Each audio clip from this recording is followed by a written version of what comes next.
we're going to talk about favor. That's what I do is I talk about favor. I talk about why it's important, why it's the foundation of faith and belief. Why that's like the leading factor in life. And without it, you can be subject to a lot of miseducation, identity crisis, and then as the title says, anxiety and depression. And so there's four main ways that, well, I wouldn't say main. This is just what I think and what I believe. So, I'm not a therapist, doctor, psychologist, or any of those things. I'm just a believer of the Bible. And so I'm going to go over a couple of things here, and I could probably just read it from here. The hidden burden, anxiety and depression when unaware of God's favor. Let's dive in as far as anxiety. What is it? Anxiety is pretty much, of course, the root word, anxious. When you're anxious, you're unsure of the future. There's many variables to what can happen, and you're unsure of which one's going to happen. And so you're uneasy. If there's a bill due, how am I going to pay that? Or somebody threatened you. Man, there's so many ways that this can happen or this can play out. And so you're very uneasy about all these different outcomes that could possibly happen to you. And since you can't pinpoint which one, all of them, all avenues play at once in your head. And that's kind of what can produce anxiety, or you're anxious because you want to know what's going to happen so you can clear your mind, but then you also don't want it to happen a lot of times. So it's just confusion overall. Again, these are not clinical definitions or anything. This is literally just what me, Skill of Lightmare, says. But this is kind of how I view it. And so with all these variables, if you've watched any of my previous content, I believe we all have a purpose. When you have a purpose, a singular, task or life meaning and life duty that you were born and made for, that eliminates a lot of the other possibilities if you actually follow it. And so that's one way where favor can be a direct thing that alleviates anxiety, and also not being aware of God's favor can produce anxiety. So anxiety is a lot of unsureness, and the like immediate acknowledgement of just like multiple outcomes at the same time. Now, depression, the key thing that I tend to say is just kind of the way I say it. I don't necessarily hear others explain it this way ever really, but I'm big on etymology. So if you're aware of etymology, etymology kind of shows how a word is used in context through the ages versus definitions. Definitions can be redefined all the time.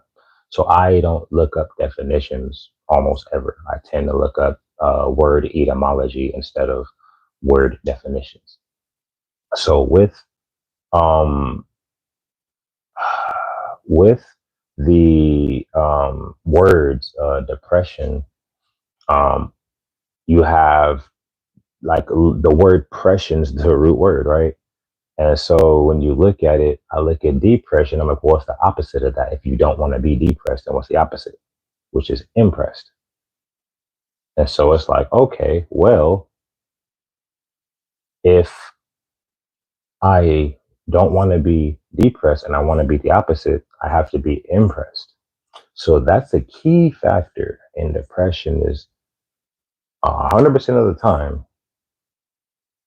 if you're not impressed, you'll be depressed. And if you are depressed, it's because you're not impressed with what God has done, the things that He's saved you from, the things He's given you thus far, It may not be when you want it and how you want it or what you want it, but and you're not impressed with it.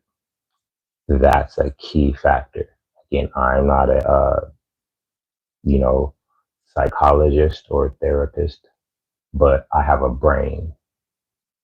And so by default, by word usage, depression. So when you look at like depressed, it's like deflated. You're empty, like a tire or a balloon. When it's depressed, it's empty, void, unfulfilled. Then when you're impressed, you're full. Vision, purpose, identity, destiny, inspiration. That's when you're impressed. Like, man, what God did for me, that's giving me all this faith, all this purpose, all this direction, and you're inflated and you're not deflated. So by default, if you ever feel depressed, it's because typically, and again, I'm not a psychologist, but if you're depressed, it's because you're not impressed with what God has done for you and is doing with you and will do with you. You've lost sight of it. And hey, it happens. I've been through it. Aware, like, man, I'm I'm in this state. And what do I not have my eyes on? Like, why am I not impressed? So again, anxiety, anxiousness for a certain outcome, or outcomes. Depression, you are not impressed. And so you're depressed. So you have to understand that first. You're not aware of what God's done for you and what God's protected you from. If you've seen my previous videos, you know favor is predicated around protection. So when you are not aware of God's favor and his protection and provision for you to continue, if you've seen my breakdown before, favor is the protection to continue, or protected life, or a separated, set apart life. All these things that favor represents with the letters that are behind me, the Hebrew letters. Here, Hebrew goes this way, even though English goes that way. The het is the Hebrew letter het is a picture of a fence or gate or wall protection. The Hebrew letter noon, N-U-N, so this is H-E-T, het. This is N-U-N, noon, like 12 o'clock noon. And it's a picture of a sprouting seed stem, like boom, like, doing that. And that means to continue, or the spark of life, or like heirs, like when you have children, offspring, they're a continuance of your lineage, or your heritage. And so that's why it means to continue, or life. So together, these first two letters is favor. This is the thing that means ait, the Hebrew letter yod or yud. So again, the favor protects the ait, which makes it a favorite. The ait is the person. So see, the favor protects the ait. That's why there's a box around the ait here. You see how I made this logo is strategic. Favor protects, gate, wall, a hedge. That's why it's a het. That's where we get the word hedge from, a hedge of protection. So now again, when you have anxiety, you're not necessarily feeling protected because you feel like all these outcomes can happen to you. So that's just to kind of break down when people may get anxiety or be worried. You're not too worried if you're like in some armored tank when no one can get to you. So there's a direct correlation with how protected you feel when you have anxiety, which means you are not having your sight on God's protection and favor. It happens. We lose sight of things. It is what it is. The devil is a deceiver, and he's very crafty. But so the anxiety, again, that's produced by being unaware of God's favor. Depression, when you're depressed, deflated, you're not impressed with God's favor.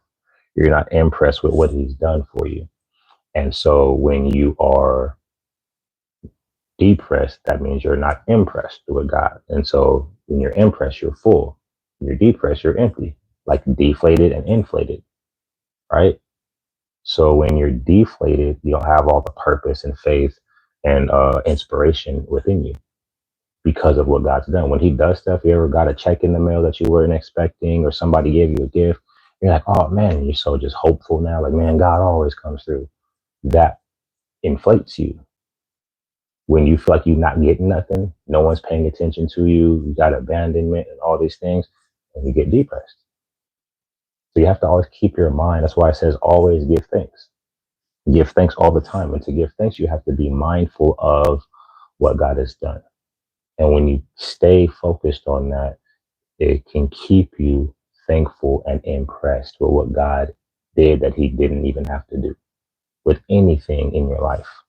So we're going to go through the 4 things now. So the first thing is the feeling of abandonment. This is on favoritesociety.com under Favorite News Network. It's a blog. And so I'm just making a video going over the blog.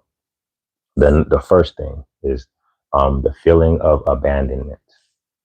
Abandonment, you know. So when you're not conscious of God's favor,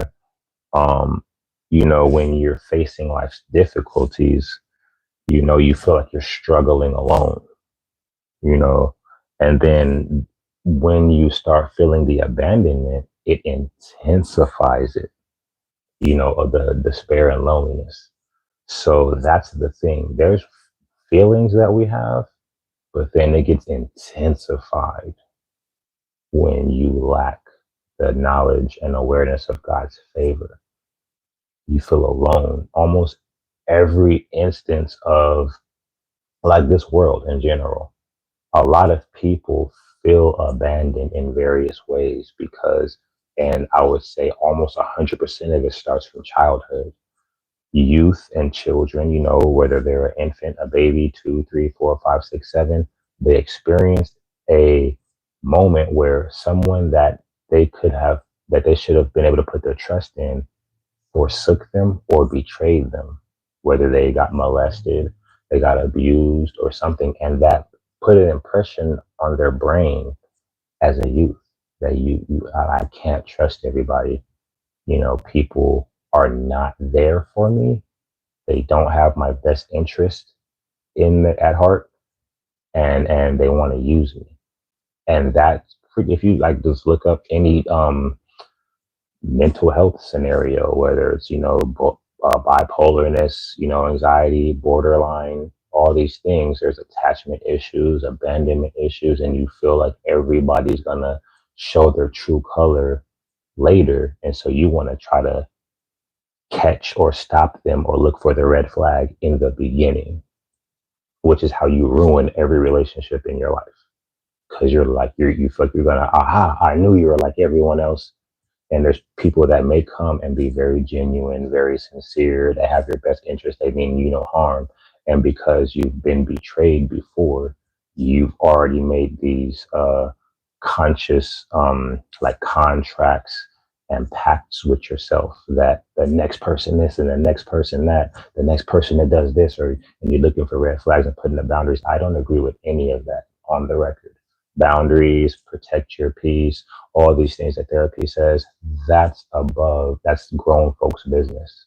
And what are we? Children of God. That's God's duty to protect you. That's why your capability of protecting yourself is flawed. And when you know you're the one protecting yourself, you don't have faith in yourself by default. That's why you get anxiety and get depressed, because you feel people will prevail, right? Why would you be anxious of, oh man, there's somebody waiting outside, or, man, I feel despair. How come you don't feel like you can like impress yourself to where you're not depressed? How come you don't feel like you can protect yourself where you don't have anxiety? That is one of the roots, is not giving that to God, right? God protects. What are you gonna do, really, when you put up a boundary? I'm never gonna let nobody treat me this way or that way. What we are commanded to do is watch what we go toward, not what we allow to come towards us. That's what boundaries are for, is to kind of prevent certain things coming towards you. That's not your job. That's the father's job. But you know what? A lot of us don't have the right perception or experience with parenting. You know, we didn't have parents that are like God, or that really knew how to convey the love of God to us. They just did the best they could, what they knew, and maybe the way they were parented, or whatever influenced them. And so, and then that was bestowed upon us. And now we have this finicky view that God is sometimey and he may this or may not this, right? So in that, you feel like there's going to be points where God doesn't show up because, our parents or guardians may have switched up for a moment and left us, abandoned us, or betrayed us. And we think God's going to do that at some point. And that's where the anxiety comes from. So that abandonment is the first thing. So we're going over 4 things.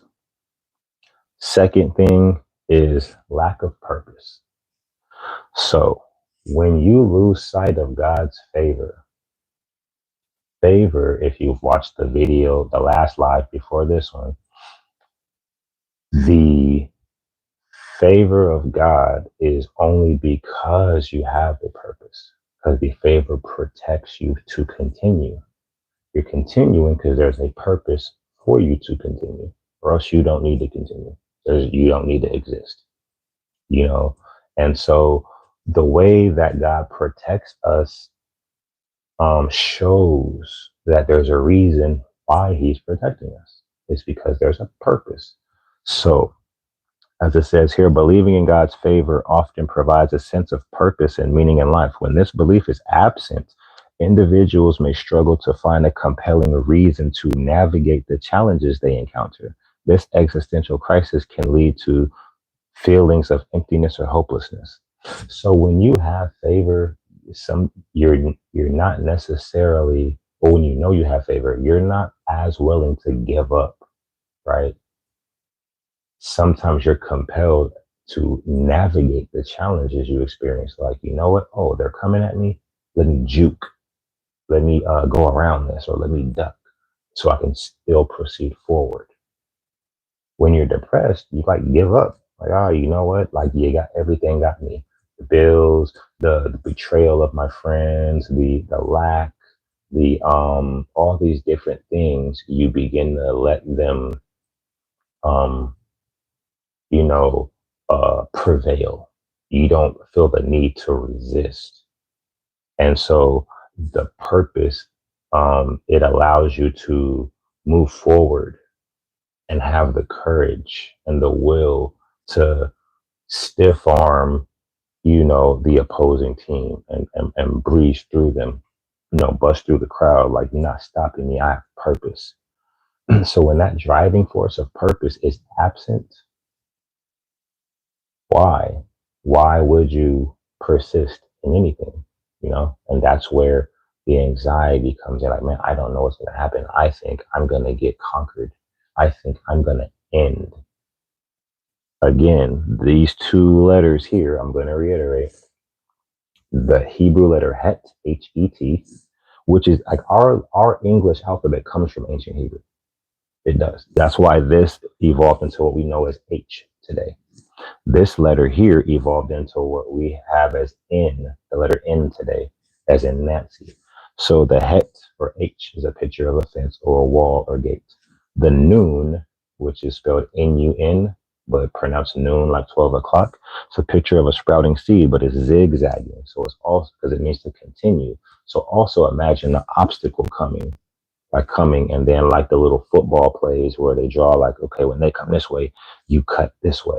It's like juking. So it's to continue. When you don't know if you'll continue or not, that can produce anxiety, which means you're not focused on you continuing as a promise, and that you're protected. And so again, when you lose sight of God's favor on your life, that can cause anxiety. You don't feel protected enough to continue. Favor means protected to continue, or protected continuing, or protected life. So that's how, again, you can get anxiety and depression because you don't have purpose to compel you to continue. And that's kind of where people may unalive themselves through anxiety and depression because they do not feel protected, that they will continue in peace. And so they're in torment. So again, first one, feeling of abandonment. The second one is lack of purpose. We got two more. So the third one is guilt and self-blame. If you're just tuning in, this is on my website, favoritesociety.com.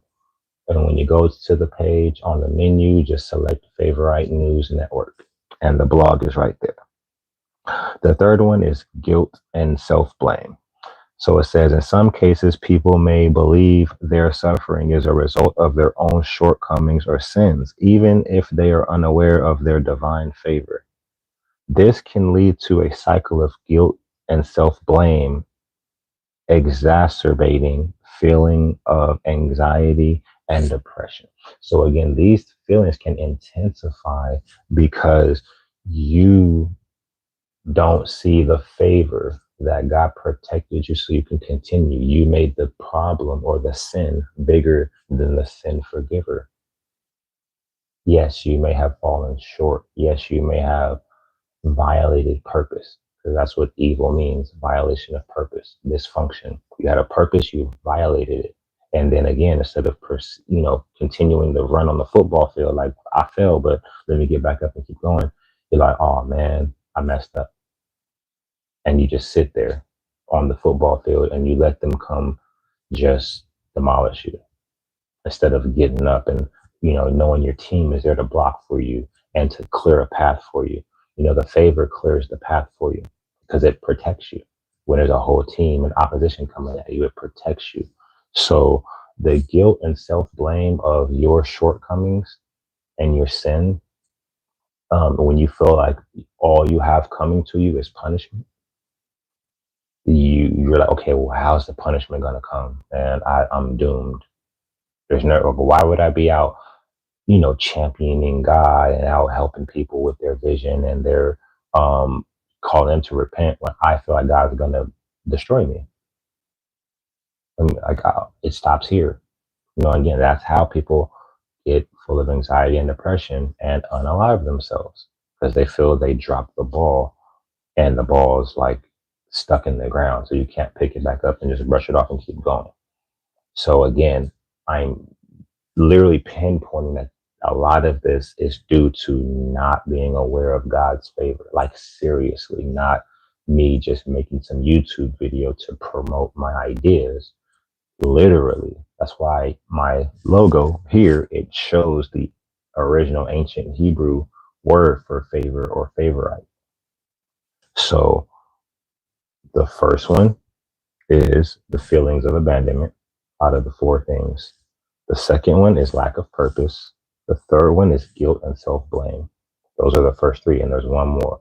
But to elaborate a little more on the third one of guilt and self-blame, that's why it says it's grace through faith. It's because of God's grace that we were forgiven. And in Hebrew, grace and favor are the same word. So, it's grace through favor as well. Favor, God favoring us when we were not meant, but we were due to be destroyed for our sin. And he said, no, because there's a purpose for them. I'm going to pay the penalty. It's literally his favor of why we don't get what we deserve, that punishment. When you think you're just still going to get the punishment, why continue? Why continue? The protection has been removed. Literally, I'm showing you favor, not seeing it, it causes the anxiety and depression. So we can't be full of guilt. Now the final one, the fourth reason, or one of the four things that can catapult you into anxiety and depression when not being aware of God's favor is coping mechanisms. So I'm gonna read this out here. Without the belief in God's favor, individuals may turn to less healthy coping mechanisms to deal with life's stressors. This can include substance abuse, overeating, or other destructive behaviors, which can further deteriorate mental health. When you start indulging, because now we have these sensors that we need to fulfill because we feel so low, sugar kicks and grease and salt kicks and flour kicks, all these highs that we get can at least bring us up a little bit. Man, I feel depressed. When I was a kid, I always seen sitcoms where there's the divorced woman and she sits on the couch eating ice cream out the actual ice cream thing or bonbons. I'm like, man, why everybody eat and they sad? And again, it's substance abuse.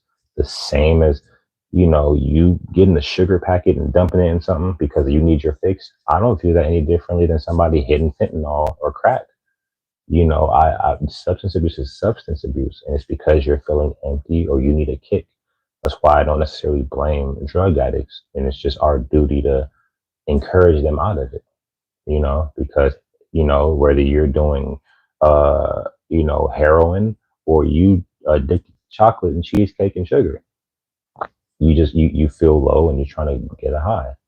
And so these coping mechanisms that are unhealthy, they also, because again, you're doing them because you've lost sight of God's favor, but then what they do to you is worse because they start to deteriorate your health. Sugar is one of the main causes of cancer. They say it's smoking, it's this and that. A lot of it because cancer eats sugar. That's what it feeds off of. Anything you starve, it dies. That's one of, Dr. So and so's methods. I don't want to mention his name, so I don't know if they're gonna ban me or strike me but yeah, Dr. So and so, who's no longer with us, that's one of his philosophies, which you starve, it'll die. So coping mechanisms, they are unhealthy because you just need to know you're favored and know you're protected. And you don't think you're protected, you're like awaiting your demise. You're like on death row. What do they do on death row? Hey, what do you want for your last meal? Let me stimulate my taste buds or my appetite because I'm doomed. At least let me get one last this or that. That's where you see a lot of people that develop a bad diet or smoking and all these things because they really don't feel the future. Like when you're on death row, you don't have a future. You're gonna die, right? So as you hear what I'm saying, I'm telling you, anxiety and depression is linked to not having your eyes on God's favor on your life. 100%. I am not a psychologist. I'm not a licensed anything. I have a brain and I have the scriptures and the Holy Spirit. So I'm telling you, if you ever feel empty, if you ever feel abandoned, you're losing sight that God is protecting you. Because do you know how easy it is for you to not be here right now? A spider can bite you while you're watching this. You can get electrocuted from your phone. It can blow up. Like a car can, smash through your house. Like all these things that God's not allowing to happen to you are proof that you have God's favor. He is literally intentionally and actively protecting you right now because you can go right now in 1 second, right now watching this, your blood vessel can pop in your head and you'd be dead. Those are but you lose sight of that God is intentionally protecting you. I don't know if you guys have seen The Matrix or Book of Eli or things like that, where they knew, and you see where they started fulfilling their purpose. Denzel in the Book of Eli, he had a purpose to get that book to the West Coast to get, duplicated. Neo, he had a purpose, and so you see how they started moving through opposition because they had purpose. And then they knew because they had purpose, favor would protect them. That they would continue until the purpose was fulfilled. Once the purpose is fulfilled, then hey, may God have his way. But when the purpose is not fulfilled, it's gonna be, so you can rest assured God got you. It's fact until the purpose is fulfilled. So you are protected and will continue until your purpose is fulfilled. But when you don't know your purpose, that also causes anxiety. Because like, well, why am I alive? Could it be this? Could it be that? Could it be that? Which one is it? And since you can't pinpoint it, you don't even know if you already fulfilled it. So if you like, man, what if I did fulfill my purpose? What if I was born to just be in the way? Number one, that's gonna have you depressed. Yeah, and anxiety, because if I did serve my purpose, it's a ticking time bomb before God allows me to die. So it's very important. I can tie anxiety and depression to not being aware of God's favor like 100 different ways, all day and all night. I'm sure of it. I can be on this YouTube for 90 hours going through various scenarios and examples of why, when you lose sight of God's favor on your life, depression and anxiety await.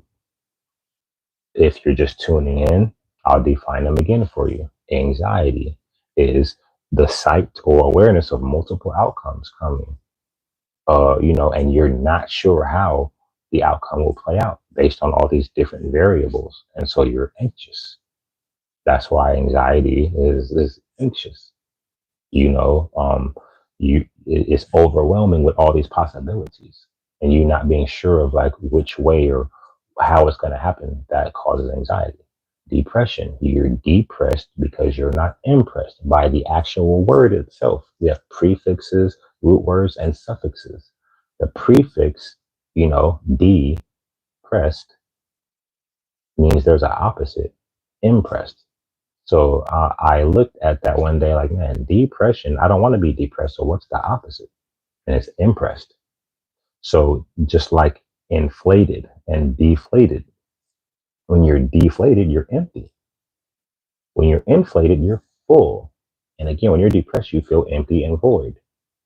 When you're impressed, you're full of purpose, destiny, inspiration, and all these things, which means you're taking in God's word, his promises, you believe them, and they're carrying you. And it's like a balloon, you float. When you're deflated, you sink, and you feel low. When you're impressed, you feel high. And again, you have to be impressed with what God has done for you. Like, man, God saved me from this. God gave me a car. God healed my family member. God put money in my bank account, and it impresses you. Like, wow, that's impressive. God is amazing, and you're impressed. You think of any time you've been impressed, you're not depressed at this. You can't be both at the same time simultaneously. That's why I'm telling you, if you ever feel depressed, you have to acknowledge verbally or however that, man, I am not impressed. What God has done for me, I know he did it, but it doesn't feel impressive to me right now.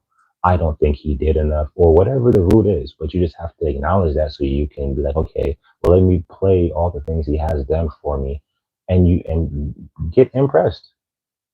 Trust me, you won't feel depressed when you're impressed. So again, I just wanted to define them. Anxiety, multiple outcomes. You're not sure how it's going to pan out. Yeah, but you're not sure if you're going to continue. Something may prevail against you. That's anxiety.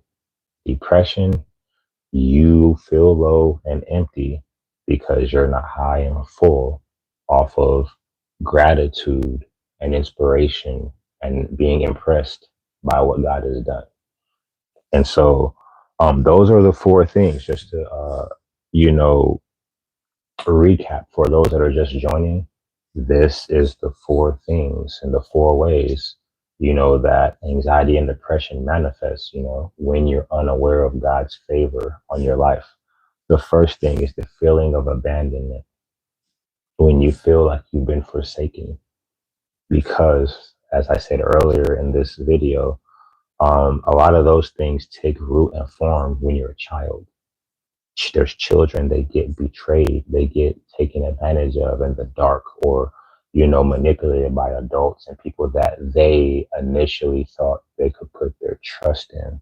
Hey, this person is bigger than me, I'm in their protection, They have my best interests at heart. They give me things, candy, hugs, food, toys, clothes. They love me. And then at some point, whether, the child gets molested or beat or smacked or kicked the wrong way, and they realize people can do all these nice things, but all lurking at some point, they're going to betray me. This person hurt me. Everyone's like that.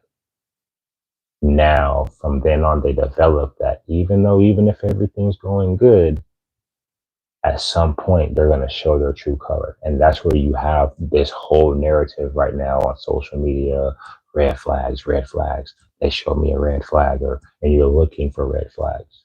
But guess what? A healthy child that has not been abused and has not been betrayed, they don't even know red flags exist. So would they look for them? No. So by default, looking for red flags is toxic.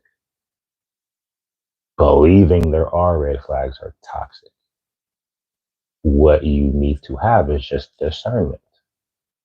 You do something sketchy, I'm not going to be a fool, because we have the book of Proverbs that shows you what wisdom is and what being foolish is. But to look for red flags, that is putting plan B and C and D before plan A. Plan A is everything works out for my good, you know, because I'm protected to continue. So you're not going to prevail. So I don't think God will let you get to me. Now, again, if I get shown something, then I can adjust. But the whole seeking out red flags and putting up boundaries, this gate, fence, wall is the boundary. And God, you were born with it. You were born with God's favor. God protected you when you were a cell from a male going and getting into an egg. And the other cells didn't make it. And that one did. God protected you from the other, reproductive cells. Then there's a bunch of reasons why you could not be successfully born, between birth complications, miscarriage, and abortion, and all these things. So God, again, protected you before you were even born. You have this. You just may not acknowledge it or realize it. That's why I don't tell people, hey man, go get God's favor, so then you can do it. No, you have it. You just, when you don't know it, you don't behave as such. So you behave as one not protected. Like you see those videos where wild animals get, approached by a nice person, but the wild animal doesn't know if they're nice or not. So they're still reacting and showing their teeth and scratching at them and all that. And they don't know, hey, it's okay. I'm not who they were. I want to help you. But the animal's putting plan Z before plan A, you know? So just to kind of go back to what I said, a child that has not been betrayed or let down or manipulated, they're very trusting. God wants us to be full of faith. But the child that has been used, abused, and let down and forsaken and abandoned, their perception of people, it shapes their reality. And so when they meet somebody, that's why there's a lack of commitment. I'm never going to really commit to you because you're going to betray me. I know it. Even if you pretend for 10 years, I don't all the way trust you. That's why, marriage is what, 70% divorce or 50%, whatever it is. There's not commitment. You can't commit. People don't commit to God because they think he's like people. They think God operates how humans do, and humans, they betray you, as far as what a lot of small children experience. So again, why I say the Bible says, unless you become as one of these, little children, you won't see the kingdom. You can't experience the kingdom living of courage and victory when you think that people are going to conquer you or that someone's going to get over on you. So what happens is, even when those things may seem like they've manifested, like where somebody did prevail against you, that's a game in the tournament. It's a battle, but not the war. And so you like say if you fall behind on a bill and you lose your house or something, a person full of God's favor and a knowledge of like, oh, this is just a chapter. There's a greater picture. Not like, oh man, this pastor prophesied and promised me that I would have this house and now I lost it. He's fake and God's fake and all this stuff ain't even real. It's like, okay, like God, Joseph in the Bible, he got enslaved, sold into slavery by his brothers just because his dad showed him favor and gave him a fly jacket coat. He didn't like, oh man, I'm forsaken. Like there is a purpose in this. I still have my purpose through this. So that's why I'm saying when you have to become as that little child, like this ain't nothing. You see like where the dads, they throw the child up in the air and the child laughing, even as he starts descending from that initial throw up. When he's tossed up and he sees the ground getting closer, he's laughing and smiling. He's not like, oh, I'm going to hit the ground. He knows his dad's going to show up with those hands and catch him. He knows it. Mid falling, we need to have that attitude that even when something is looking a certain way, God is going to show up. He always does. I've been in some terrible situations and he always 100% of the time showed up all the time. He may have prolonged something and let me experience it a little bit more than I would have liked to, but he still showed up. And so we have to have this that attitude that we are protected. We're not going to get protected. We are at all times. Even if something does like get the best of us, it's just a battle in the war. The war overall, we have the victory no matter what. There's people that God's purpose for them, they gonna get a life sentence in prison and do prison ministry. God wants them people in prison to get saved, and He's gonna get you a wrongful charge that you didn't do, so you can go preach the word. Are you okay with that? If that's your purpose, but you're gonna be effective, and the guards are gonna show you favor. You don't get to eat whatever you want. You get to have some shoes that ain't allowed, but you have them. Like, are you okay if that's your life? And then you get to get in the kingdom after anyway and live the way God wanted. Like, are you okay with the purpose that God gave you? So that's the thing. But God, you are protected. There is not a lot of things worse than feeling alone and unprotected.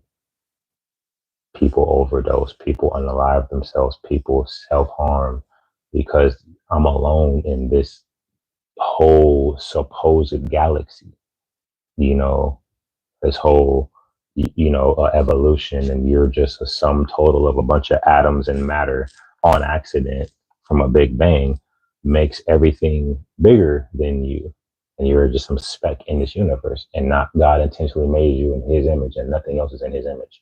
The angels are not in his image, demons are not in his image, nothing's in his image but us.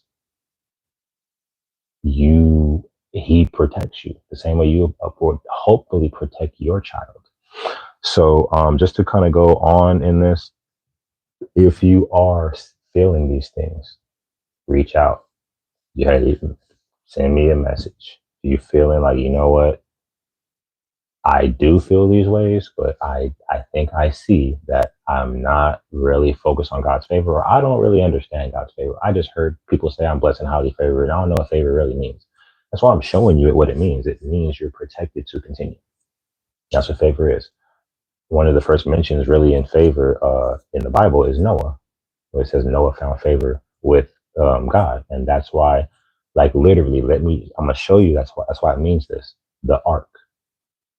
The ark was the hedge of protection. Why did God tell Noah to have the ark?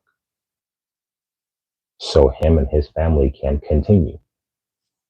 The protection, the hedge, was so him and the 8 people continued after the flood. You will.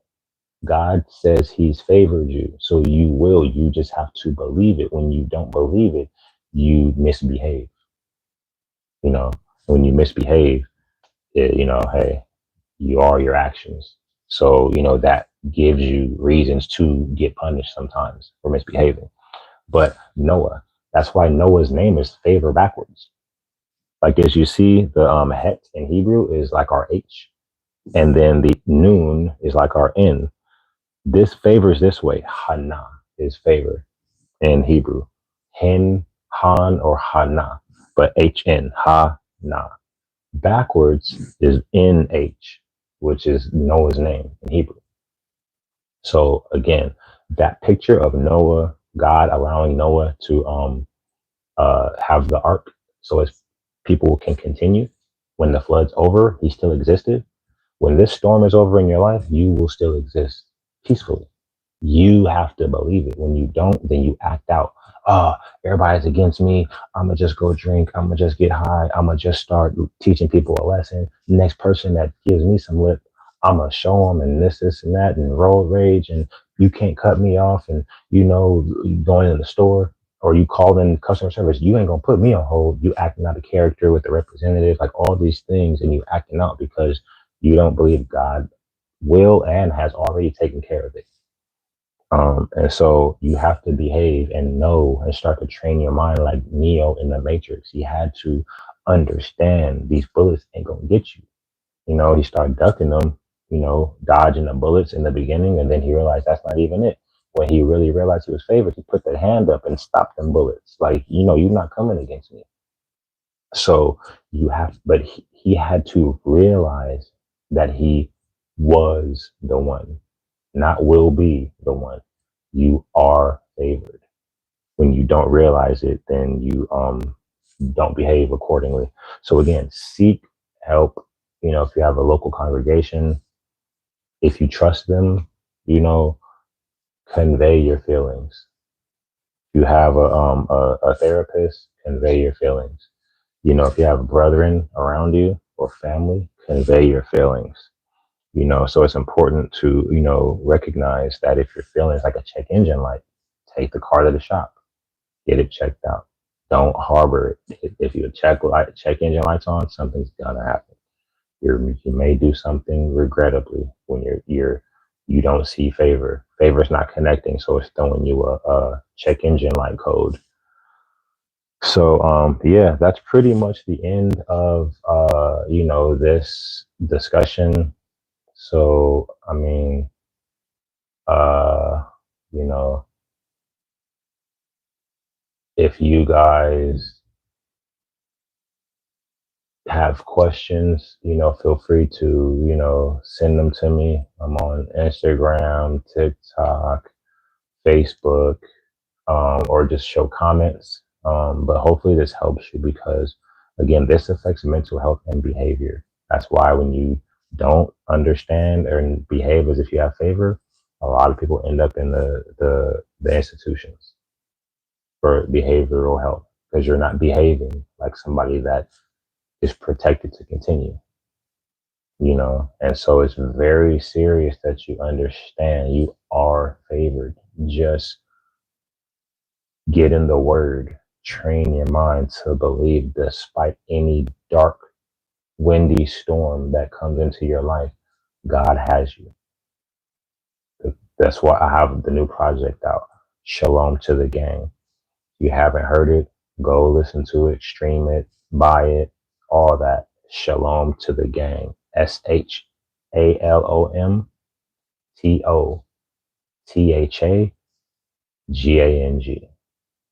Shalom to the gang, the Christ gang. Gangs, literally, like I just said in the beginning of this video, I'm not into definitions because those change by whoever's defining something. I look up etymology. The etymology of the word gang, it just means a walk or a journey. And it also means a group of people. So, and if you put them together, it's a group of people on a journey or on a walk. This walk of faith is what we're all in as a group of people. So, and we follow Christ. And Christ is leading and we're following. So, Christ gang. So, it's not meant to sound tough or like some street gang or I used to be in the world and I'm trying to bring the world into God's holy flock.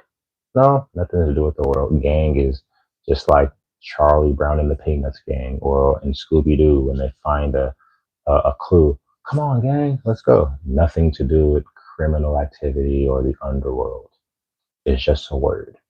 So when I say Christ gang, not being worldly or anything, it's a generic word. But I made this project, just to, give people the awareness that, hey, you got peace. Don't give into the anxiety, depression, and don't try to heal it with vibes and candles and crystals and tarot and witches and palm readers and stuff like that.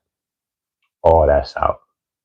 All of that is not. We not doing no witches, no Jezebels, no fulfillment to try to bring peace to our flesh. We have shalom of God. The shalom of God it destroys chaos. If you look at the word, if you look on the cover, way at the bottom, I put the word for peace in Hebrew on the cover of Shalom to the Gang. It's in ancient Hebrew, the word shalom, but it shows you, it means, to destroy or separate from the authority that establishes or causes chaos.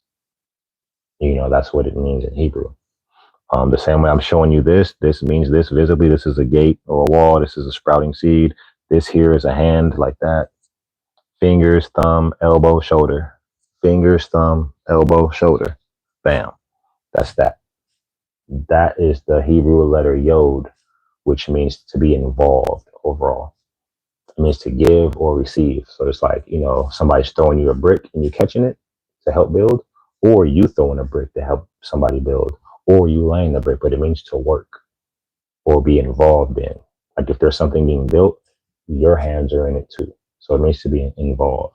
So just like if this was the word Israel, then this would be it, because Israel, and then you're involved in Israel, so you're an Israelite. This is favor, and then you're involved in favor, so you're favorite. So that's why I made this logo this way. But yeah, so looks like there's no more questions at all. So I'm gonna go ahead and let this rock out, and then I'll chop it up a little bit here and there. But hopefully this blessed you guys. But yeah, if you feel depressed or full of anxiety, just write down all the things God has done for you, and see if that helps you. Grace and peace. Skill to Lightmare. Shalom to the gang. Supercharged Favor. The single is out. There's some merch tagged on this video. Feel free to support the merch. In the description of the video is the ways to support me. There's super chats. There's merch. There's Cash App. So feel free to contribute if you're led to. But that's it. Shalom. Peace out.